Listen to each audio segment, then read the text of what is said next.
ఇప్పుడు మనం ఈ వీడియోలో మనం హెల్తీగా ఎలా ఉండాలి, అలాగే మన పిల్లలను హెల్తీగా ఎలా ఉంచాలి అనేది ఈ వీడియోలో తెలుసుకోబోతున్నాం. కాబట్టి వీడియో చివరి వరకు చూడండి, అన్ని విషయాలు తెలుస్తాయి.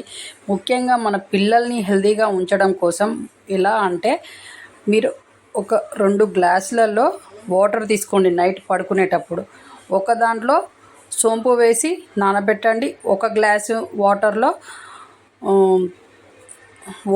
ఓమా వేసి, ఒక గ్లాసు వాటర్లో స్పూనెడు ఓమా వేసి నానబెట్టండి. ఈ రెండింటి మీద మూత పెట్టి రాత్రంతా అలానే ఉంచండి. ఆ 2 గ్లాసులలో నీళ్ళల్లో వేసిన సోంపు గ్లాసు, అలాగే ఓమా గ్లాసు అలా ఉంచిన తర్వాత మార్నింగ్ లేచిన తర్వాత పిల్లల నాలుకను తెరిచి బయటకు అనిపించి చూడండి. నాలుక రెడ్గా ఉంటే ఓన్లీ సోంపుతో కూడిన వాటర్ని తాగించండి.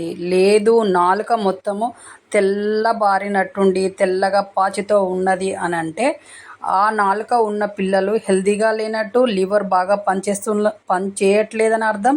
పెద్దవాళ్ళకు కూడా అంతే. అలా మనం లేచిన తర్వాత నాలుక తెల్లబారిపోయి నాలుక మీద తెల్లగా పాచి పట్టినట్టు ఉండడం వల్ల మన శరీరంలో టాక్సిన్స్ ఎక్కువగా ఉన్నాయని అర్థం. కాబట్టి మీరు ఈ తెల్ల నాలుక ఉన్నవాళ్ళు కంపల్సరిగా సోంపుతో కూడిన వాటరు, సోంపుతో సహా మొత్తం తినండి.